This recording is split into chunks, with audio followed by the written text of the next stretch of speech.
Hi,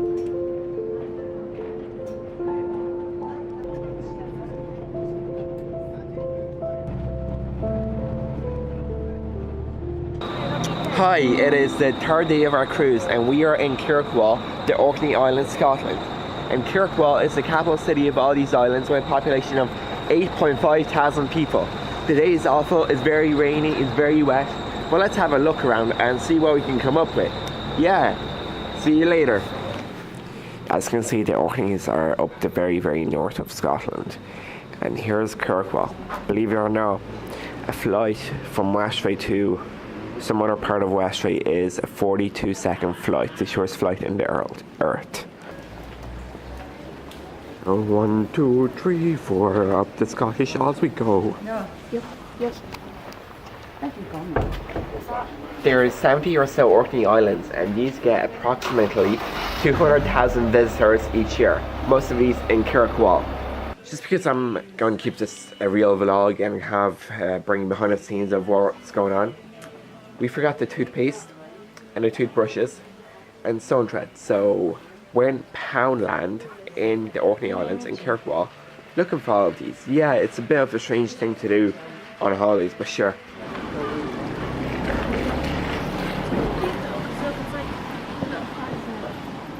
You want me in my vlog?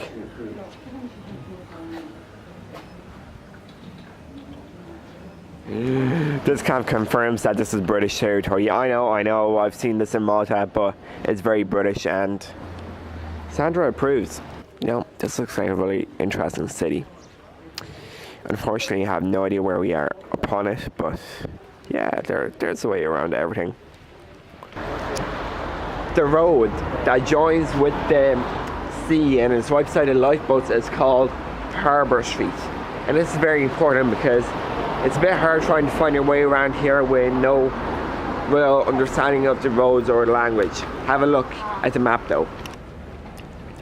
That is Harbour Street right there, and we're going to number 16 and 17, which is the Earl's Palace, this one, and there's another palace there as well.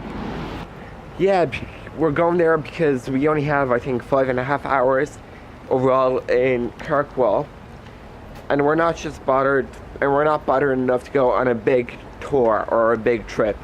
So we just walk around the main city, going to the shops, enjoying it for what it is. And to be completely honest, it is really nice. For some context, the bus drop-off is right there beside the visitor centre.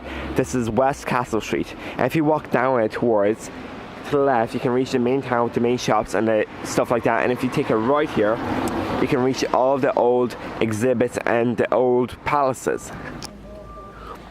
It's big.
Turns out that this is St. Magnus Cathedral, and right there behind me is St. Earl's Palace. That's a really old one. This is old as well, but it's a bit newer.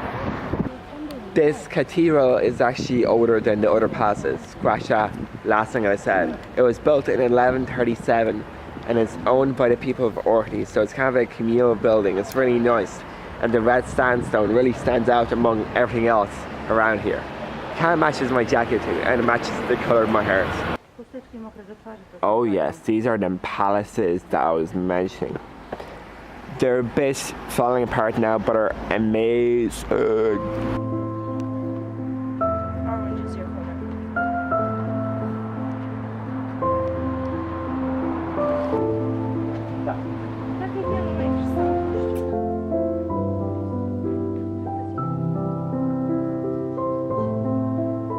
this masterpiece of a palace is from the early 17th century and has been here since then. It's a really nice piece of French Renaissance found in Scotland. Not a lot of these things exist. We ourselves are walking down the town and going to different places, but if you want to stop off here and actually visit it, I believe entrance is £20 for a family of 4. That's 2 adults, 2 children, or 2 teenagers. This ticket price actually includes this palace as well as the townhouse right behind me, so you can visit both of these exhibits in the same ticket. Pretty good. I'm going to zoom in a bit and let you read through it.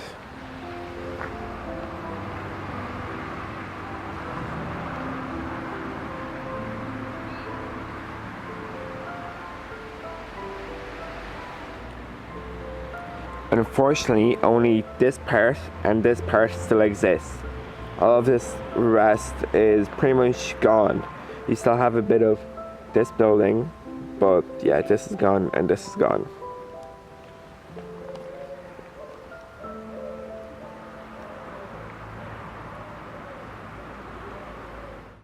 This is the straightest banana I have ever seen. I know that my adventure in Kirkwall has not come to an end yet, but from what you have seen and from my one around the city, you kind of blindly can see that it's a really nice city, has a really nice authentic vibe. It feels like one of those craft towns where it's just craft markets, handmade stuffs, antiques everywhere, and it's actually great. There's a lot of baked goods and I'm enjoying it. I'll probably end up going back to the ship now, and yeah, come along and see what's happening tonight.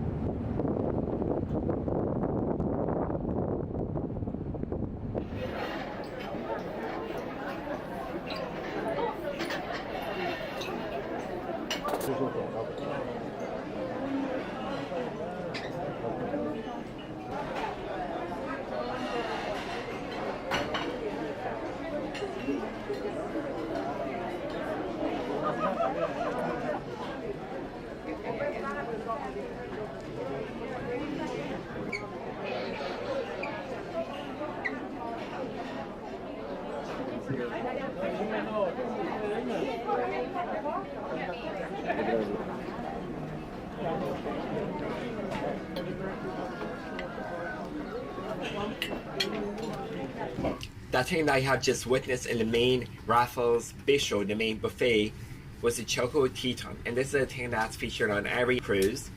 It's basically one day of the week where the whole area is converted into a massive chocolate wonderland. It's beautiful. You have cakes, you have different decorations, a lot of nice artwork, and you also have a lot of fruit just being cut up into nice things. It's a great thing that runs from 15:30 to 16:30, and after that it's finished. As you have seen, the cake that I got was completely vegan, and a chef actually brought that out from the back storeroom just for me, which is absolutely amazing. I'm really happy with the service that I got.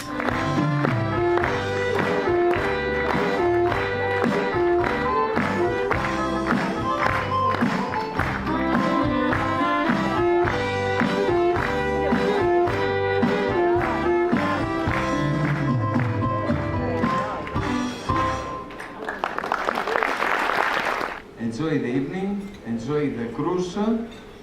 Cheers, slants. Llamas, as we say in Greek.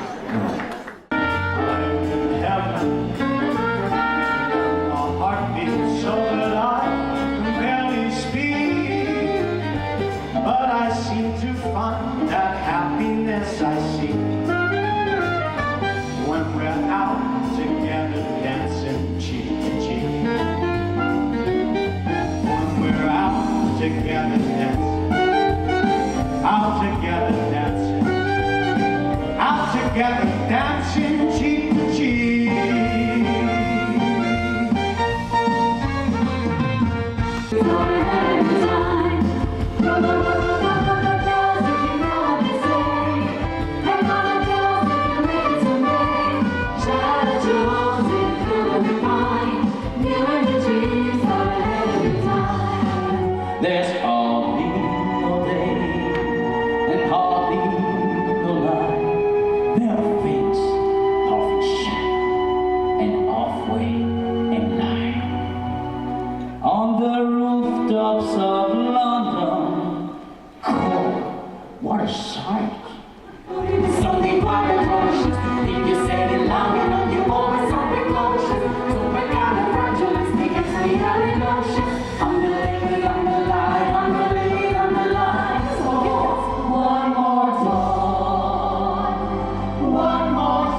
my god, I just dined for the second time in a restaurant.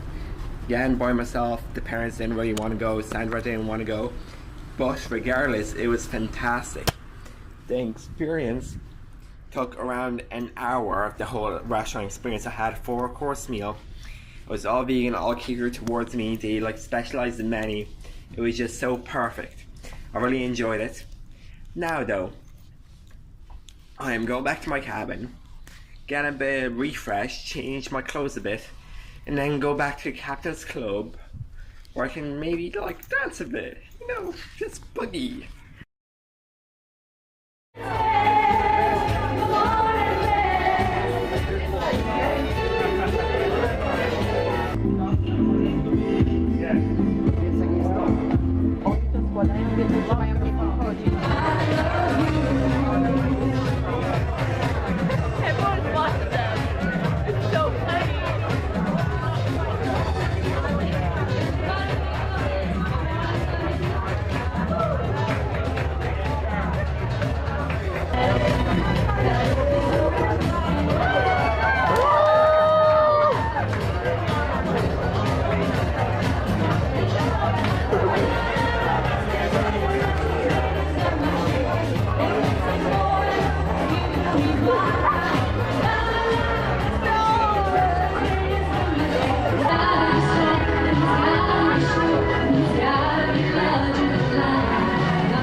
Just like you, girl,